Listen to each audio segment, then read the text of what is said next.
Hello everyone students, आज हम अपनी नेक्स्ट यूनिट स्टार्ट कर रहे हैं, यूनिट नंबर 3। इससे पहले मैंने आपको यूनिट नंबर 1 और यूनिट नंबर 2 कंप्लीट करवाई थी। तो स्टूडेंट, ये जो आपकी यूनिट नंबर 3 है, इसमें आपने जो भी डेफिनेशन, जो भी फॉर्मूलाज और जो भी मेथड पढ़े हैं यूनिट नंबर 1 और 2 में, वो सब हमने इस यूनिट में यूज़ करने हैं।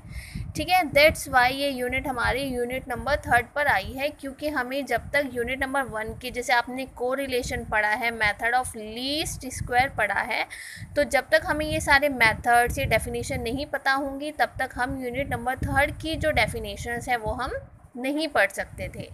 ठीक है, चलो आइए स्टार्ट करते हैं यूनिट नंबर 3। देखो, यूनिट नंबर 3 में जो आपका टॉपिक है, वो टॉपिक क्या है? आपका रिग्रेशन। ठीक है, हमें पढ़ना है कि रिग्रेशन क्या होता है। रिग्रेशन पढ़ने से पहले मैं आपको ये बताना चाहती हूँ कि जैसे यूनिट नंबर 1 में आपने पढ़ा था टॉपिक कोरिलेशन। ठीक है, कोरिलेशन में हमने क्या पढ़ा था कि अगर हमारे पास कोई भी दो वेरिएबल हैं, जैसे अगर मैं दो वेरिएबल लेकर चल रही हूँ x एंड y, ठीक है ना, अगर दो वेरिएबल हम लेकर चल रहे हैं तो हमने कोरिलेशन में पढ़ा था कि इन दोनों के बीच का रिलेशनशिप क्या है, उनकी डिग्री क्या है। ठीक है, इट मीन्स अगर टू वेरिएबल्स है और उनके बीच का रिलेशनशिप हमें पढ़ना है तो उसको हम क्या बोलते हैं? कोरिलेशन बोलते हैं, कि किसी भी दो वेरिएबल्स के बीच का रिलेशनशिप और उनकी डिग्री क्या है। ठीक है, तो ये सब कुछ हमने कोरिलेशन में पढ़ा था। अब हमें यहाँ पर क्या पढ़ना है? रिग्रेशन पढ़ना है। अब देखो, रिग्रेशन का मतलब क्या होता है। पहले हम यहाँ पर ये बुकिश लैंग्वेज पढ़ रहे हैं। देखो, लैंग्वेज में वो हमें क्या कह रहा है रिग्रेशन के लिए, कि correlation gives the degree and the direction relationship between the two variables. कि हमने कोरिलेशन पढ़ा था जो हमें एक डिग्री और एक डायरेक्शन भी देता है कोई भी दो वेरिएबल के बीच के रिलेशनशिप में, कि अगर हम कोई भी दो वेरिएबल लेकर चल रहे हैं, उनका जो भी रिलेशनशिप होगा उसकी वो डिग्री और डायरेक्शन हमें बताता था। It does not give the nature of the relationship between the two variable. देखो, यहाँ पर मैंने डिग्री पढ़ ली, डायरेक्शन पढ़ लिया, लेकिन उन्होंने हमें उन दोनों वेरिएबल्स के बीच का नेचर नहीं बताया। तो इट मीन्स कोरिलेशन हमें हमारे दो वेरिएबल्स के बीच का नेचर नहीं बताता है। So however by scatter diagram, जैसे हमने एक स्कैटर डायग्राम पढ़ा था ना, कि हम लोग ऐसे ग्राफ बनाते थे, वहाँ पे हमने ऐसे ऐसे अपने पॉइंट्स प्लॉट किए थे, वो हमारा क्या था? स्कैटर डायग्राम था। So we can visualise a relationship between the two variable. तो इन ग्राफ से हम क्या पढ़ते थे? एक रिलेशनशिप हम देख लेते थे x और y के बीच में। So we have discussed earlier that the dots of a scatter diagram tends to concentrate around a curve. कि हमने इससे पहले पढ़ा है कि जो भी डॉट्स हम बनाते थे अपने डायग्राम में, वो बेसिकली क्या कंसंट्रेट करते थे? एक कर्व बनाते थे। ठीक है, तो हमने जो पढ़ा है मेथड ऑफ लीस्ट स्क्वायर, उसमें हमने पढ़ा था कि अगर मैं कोई भी डॉट्स लगा रही हूँ, इट मीन्स ये अपने पॉइंट्स प्लॉट कर रही हूँ। इन पॉइंट्स को प्लॉट करने के बाद इसके बीच में मैं अपना कोई भी एक कर्व फिट कर रही हूँ। देखो, मैंने यहाँ पर अपने कर्व फिट किया ना, that is your straight line. इस कर्व को हम क्या बोलते हैं? रिग्रेशन कर्व बोलते हैं। ठीक है, एंड इट्स फंक्शनल फॉर्म, जो भी इस कर्व की फंक्शनल फॉर्म होगी वो हमारी क्या होगी? रिग्रेशन इक्वेशन होगी। यानी कि अगर मैं कोई भी दो वेरिएबल के बीच में एक कर्व को बना रही हूँ, इट मीन्स मैंने पॉइंट्स प्लॉट किए, यहाँ पे एक कर्व लेकर आ गई हूँ। ये जो कर्व है, इस कर्व की कोई इक्वेशन भी तो होगी ना। जैसे ये स्ट्रेट लाइन है, तो स्ट्रेट लाइन की इक्वेशन क्या होती है? y equals to a plus B X. तो this is your regression equation, और इस कर्व को हम क्या बोलेंगे? रिग्रेशन कर्व बोलेंगे। ठीक है, अब देखो, जैसे इसने यहाँ पर भी हमें एक्सप्लेन किया है, when the curve is a straight line, कि अगर हमारा कर्व एक स्ट्रेट लाइन होगा तो उसको हम क्या बोलेंगे? Line of regression. तो यहाँ अगर स्ट्रेट लाइन हमारे पास आ रही है तो उसे हम बोलेंगे लाइन ऑफ रिग्रेशन, और उस रिग्रेशन को हम क्या बोलेंगे? लीनियर। Why linear? क्योंकि हमें पता है लीनियर का मतलब क्या होता है? जिसकी डिग्री क्या होती है? 1। अब देखो, इस इक्वेशन में डिग्री क्या है हमारी? 1 है। तो इट मीन्स स्ट्रेट लाइन में जो रिग्रेशन है उसको हम क्या बोलेंगे? लीनियर बोलेंगे। ठीक है, now regression will be called non linear. इसे हम नॉन लीनियर भी कह सकते हैं। कब बोलेंगे? If there exist a relationship other than a straight line. अगर स्ट्रेट लाइन के अलावा कोई भी रिलेशनशिप हम पढ़ रहे हैं तो उनको हम क्या बोलते हैं, नॉन लीनियर बोलते हैं between the variables under consideration. तो स्ट्रेट लाइन के अलावा कोई भी अगर हम रिलेशनशिप पढ़ रहे हैं एक्स और वाई के बीच में तो that is your non linear. उसको हम क्या बोलेंगे बेटा, नॉन लीनियर बोलेंगे। इट मीन्स उसकी डिग्री आपकी क्या होगी, मोर देन 1, ठीक है ना, क्योंकि 1 होगी तो लीनियर होगा और मोर देन 1 होगी तो that is your non linear होगी, ठीक है। तो ये मैंने आपको जस्ट सिंपली एक इंट्रोडक्शन दिया है अबाउट रिग्रेशन। अब मैं आपको एक जनरल लैंग्वेज में, मान लीजिए अपनी आम भाषा में हम ये पढ़ेंगे कि रिग्रेशन बेसिकली क्या है, ठीक है। बुकिश लैंग्वेज में थोड़ा सा हमारे पास क्या हो जाता है, हमें उनके अकॉर्डिंगली समझना पड़ता है। अब हम थोड़ी अपनी लैंग्वेज में पढ़ते हैं। देखो, रिग्रेशन बेसिकली हमें क्या करना होता है, अभी मैंने आपको बताया कि अगर मैं 2 वेरिएबल ले रही हूँ, 2 वेरिएबल्स के बीच में मैं रिलेशनशिप तो पढ़ चुकी हूँ, अब मुझे उनकी नेचर पढ़नी है। तो नेचर के लिए हम किसका यूज़ करते हैं, रिग्रेशन का यूज़ करते हैं। चलो एक एग्जाम्पल लेकर चलते हैं। एक एग्जाम्पल से हम एक छोटा सा डेली का जो हमारा डेली यूज़ जो हम करते हैं एग्जाम्पल्स का, उनको लेकर चलते हैं और फिर रिग्रेशन को समझते हैं कि आखिर रिग्रेशन क्या है, ठीक है। मान लीजिए मेरी एक कंपनी है, ठीक है, मैं कंपनी चला रही हूँ, उस कंपनी में मैंने कोई भी प्रोडक्ट बनाया। मान लीजिए मेरी जो कंपनी है वो कोई भी प्रोडक्ट बनाती है, पेन बनाती है, ठीक है। छोटा सा एग्जांपल ले लेते हैं कि मेरी कंपनी में पेन हम बना रहे हैं, ठीक है। अब आप एक बात बताओ, अगर मैं अपनी कंपनी में पेन बना रही हूँ तो ये तो नहीं है ना कि एक दिन में एक ही पेन बनाऊंगी या 2 दिन में 2 ही पेन बनाऊंगी। हम क्या करते हैं, एक टाइम पे काफ़ी सारे नंबर ऑफ पेन्स क्या करेंगे, अपनी कंपनी में बनाएंगे, यानी कि हम प्रोडक्शन कर रहे हैं। तो मैंने क्या किया, मैंने यहाँ पे एक डाटा लिखा है कि मेरी कंपनी में मान लो फर्स्ट ईयर में यानी कि 1 साल में मैंने 100 पेन बनाए। ये छोटा सा एग्जाम्पल ले रही हूँ, आप सिर्फ सपोज करके चलो कि मेरी कंपनी में फर्स्ट ईयर में यानी कि 1 साल में मैंने 100 पेन बनाए और उन 100 पेन की जो सेल मुझे मिली है वो कितनी मिली है, 500 मिली है। नेक्स्ट ईयर मैंने क्या किया, उस प्रोडक्शन को थोड़ा सा बढ़ा दिया, कितना, 200, उसकी सेल मुझे कितनी मिल गई, 1000 मिल गई। थर्ड ईयर में मैंने 150 करा, देन उसकी सेल मुझे क्या मिल गई, 1100। और फोर्थ ईयर में मैंने अपनी प्रोडक्शन की 250, तब मुझे उसकी सेल कितनी मिल गई, 1500 मिल गई। तो ये एक सिंपल सा मैंने डाटा लिया कि अगर मैं कोई कंपनी चला रही हूँ, उस कंपनी में मैंने एक प्रोडक्ट बनाया, उस प्रोडक्ट की जो प्रोडक्शन मैंने की पहले साल में 100 की तो मुझे सेल कितनी मिल गई, 500। दूसरे साल में 200 की तो सेल कितनी हो गई, 1000। थर्ड ईयर में 150 तो सेल मिल गई 1100 और फोर्थ ईयर में 250 तो हमें सेल कितनी मिल गई, 1500। तो हमने क्या किया, एक एस्टिमेट लगा लिया, ठीक है। अब मैं ये कहना चाहती हूँ कि जो नेक्स्ट ईयर आएगा, यानी कि अब जो नेक्स्ट 5th ईयर आएगा, मैं उसका एस्टिमेट लगाना चाहती हूँ कि मान लीजिए अगले साल मैं अपनी कंपनी में 300 की प्रोडक्शन करना चाहती हूँ, ठीक है। तो मैं इस डाटा के हिसाब से क्या करूँगी, एक एस्टिमेट लगाऊंगी कि मेरी सेल कितनी होगी, कि अगर मैं अपनी कंपनी में 300 की प्रोडक्शन करती हूँ तो मेरी सेल कितनी होगी। तो ये क्या हो गया, क्वेश्चन मार्क, ठीक है ना, क्योंकि हम एस्टिमेट लगाएंगे अकॉर्डिंग टू दिस डाटा। या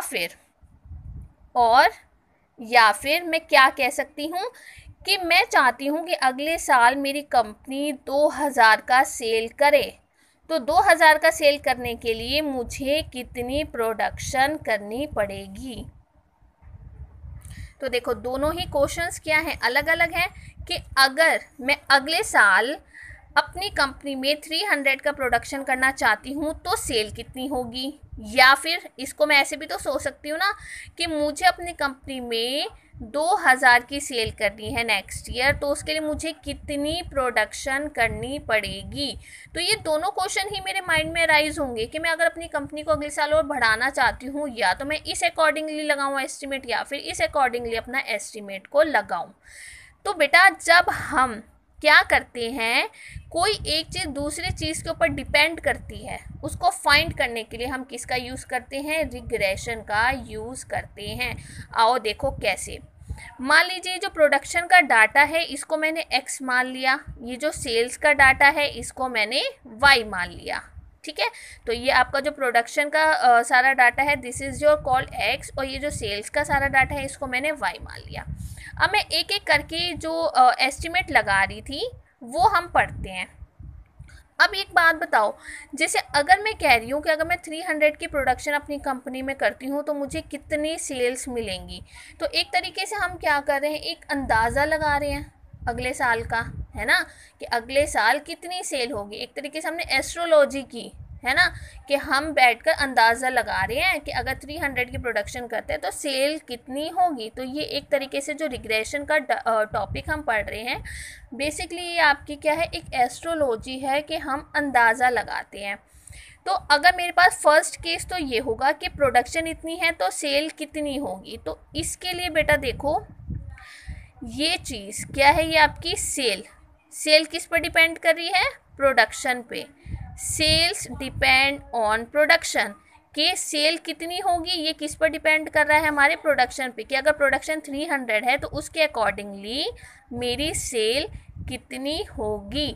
तो सेल्स डिपेंड ऑन प्रोडक्शन। तो देखो मैंने यहाँ पे ना ऐसे एरोज बना दिए हैं कि अगर मैं ये वाला केस लेकर चल रही हूँ तो मेरे पास क्या होगा कि सेल डिपेंड कर रहा है मेरे प्रोडक्शन पे। अब जो सेल है उसको मैंने कौन सा वेरिएबल माना था, y, प्रोडक्शन का कौन सा वेरिएबल माना था, x। तो सेल की जगह पर मैंने क्या लिखा है, y, प्रोडक्शन के प्लेस पर मैंने क्या लिखा है, x। तो y depend on x। Simple है ना, कि हमने क्या किया, जो मैं केस लेकर चल रही थी कि 300 प्रोडक्शन पे सेल कितनी होगी, तो सेल हमारी पूरी डिपेंड करती है हमारे प्रोडक्शन पे, और सेल का डाटा मेरा y था, प्रोडक्शन का डाटा मेरा x था, तो y डिपेंड ऑन x, ठीक है। तो मैंने क्या किया, इसको मैथमेटिकल लैंग्वेज में लिख लिया कि y हमारा किस पर डिपेंड कर रहा है, हमारे x पर डिपेंड कर रहा है। और बेटा इस लाइन को मैं ऐसे भी लिख सकती हूँ, y on x, short form लिख सकते हैं ना, तो this is your short form. अब जैसे एक बात बताओ, आप इंस्टाग्राम चलाते हो, सभी बच्चे इंस्टाग्राम चलाते हैं, ठीक है ना। अब इंस्टाग्राम को जब हम आपस में अपनी लैंग्वेज में बात करते हैं तो हम क्या कहते हैं कि इंस्टा पे मैसेज करना, इंस्टा पे मैंने पिक डाली है, इंस्टा पे मैंने अपनी स्टोरी डाली है, तो शॉर्ट फॉर्म बोलते हैं ना। इंस्टाग्राम का क्या बोलते हैं, इंस्टा। फेसबुक का क्या बोलते हैं, FB, ठीक है। तो आजकल की लैंग्वेज जो है हमारी क्या है कि हम अपनी जो भी मतलब किसी भी चीज़ को हम बोलते हैं तो हम उसकी शॉर्ट फॉर्म बोल देते हैं। सेम लाइक मेरा y डिपेंड्स ऑन x है तो इसकी शॉर्ट फॉर्म क्या हो जाएगी, y ऑन x हो जाएगी, ठीक है। ये आपको क्लियर है इतना। So this is your case number 1। ये क्या है, मेरा केस नंबर 1 है। अगर सेल हमारी डिपेंड करी है प्रोडक्शन पे, यानी कि y अगर डिपेंड कर रहा है हमारा x पर, तो हम उसको बोलेंगे y ऑन x बोलेंगे, ठीक है। सेकंड मेरा क्या केस था कि अगर मुझे 2000 की सेल चाहिए अगले साल अपनी कंपनी में, तो उसके लिए मुझे कितनी प्रोडक्शन करनी पड़ेगी। इट मीन्स जो प्रोडक्शन है वो मेरी किस पर डिपेंड कर रही है, सेल पर डिपेंड कर रही है। तो देखो मैंने यहाँ पर ऐसे एरो लगाया, ठीक है। It means production depends on sale, कि प्रोडक्शन किस पर डिपेंड कर रही है, सेल पर। अब प्रोडक्शन को मैं क्या लेट करके चली थी, x, और सेल को मैं क्या लेट करके चली थी, y। इट मीन्स हमारा जो x डाटा है वो डिपेंड कर रहा है मेरा y पे। इसकी शॉर्ट फॉर्म क्या हो जाएगी, x on y। It means हमने यहाँ से डिपेंड को बस सिंपली हटा दिया, बस हम इसको एक शॉर्ट फॉर्म में बोल रहे हैं x ऑन y। तो this is your case number 2, कि हमने दो केसेस पढ़े हैं कि x हमारा y पर डिपेंड कर सकता है, y हमारा x पर डिपेंड कर सकता है। तो इट मीन्स जब हमें कोई एक डाटा निकालना है जो कि पूरा डिपेंड कर रहा है दूसरे वाले पे, उसको हम क्या बोलते हैं, रिग्रेशन बोलते हैं।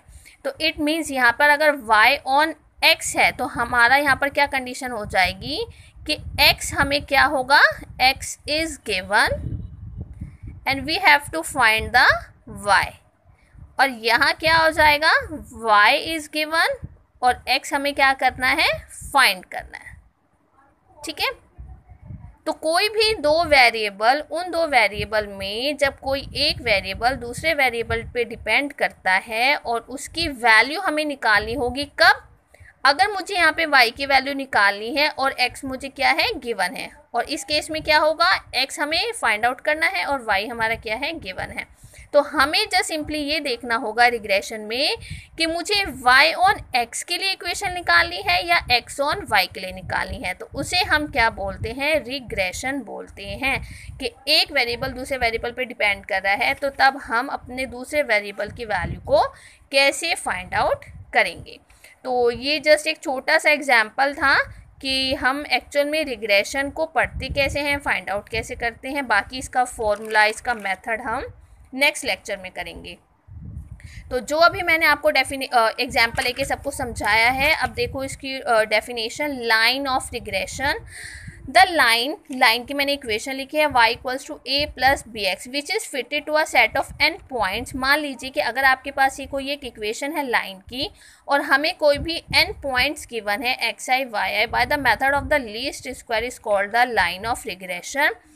तब मैं क्या बोलूँगी कि जो मुझे यहाँ इक्वेशन दी हुई है n पॉइंट्स के लिए, अगर मैं उसमें मेथड अप्लाई करती हूँ लीस्ट स्क्वायर, तब हम उसको क्या बोलेंगे, line of regression y on x के लिए। तो अगर ये इक्वेशन आती है that is y equals to a plus B x, देखो y के लिए आई है ना, ये इक्वेशन किसके लिए आई है, y के लिए, तो इसे हम क्या बोलेंगे, line of regression of y on x। तो ये आपकी क्या हो जाएगी बेटा, y ऑन x हो जाएगी, y on x, and it gives the best estimate of the value of y for a specified value of x।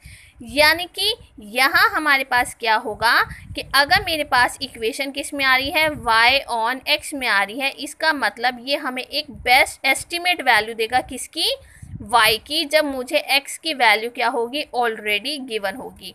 Similarly if line of regression x equals to a plus B y, देखो जो line की equation है ये भी हो सकती है और ये भी हो सकती है, डिपेंड करेगा हमारी कौन सी एक्सिस पर है। यहाँ पर ये हमारा y के लिए है और यहाँ पर ये हमारा x के लिए है। तो अगर मेरे पास line of regression x equals to a plus B Y आती है, is fitted to a set of n point, this is called the line of regression of x on y। तो अगर हमारे पास line of regression x on y पर आती है, तो it means it gives the best estimate value of x for the specified value of y। तब वो हमें x की एक एस्टिमेट वैल्यू देगा, कब देगा, जब वो हमें हमारी y की वैल्यू ऑलरेडी गिवन होगी। So in this case of bivariate data we have two regression lines. तो देखो ये हमारा बाईवेरिएट डाटा है, इसमें हमारे पास दो रिग्रेशन लाइन हम पढ़ रहे हैं, y ऑन x पढ़ रहे हैं और x ऑन y पढ़ रहे हैं, जो अभी मैंने आपको एक एग्जाम्पल लेके समझाया है। अब देखो बेटा यहाँ पे क्या है, y ऑन x, यानी कि मुझे यहाँ पर x क्या है, गिवन है, और मुझे y क्या करना है, फाइंड करना है।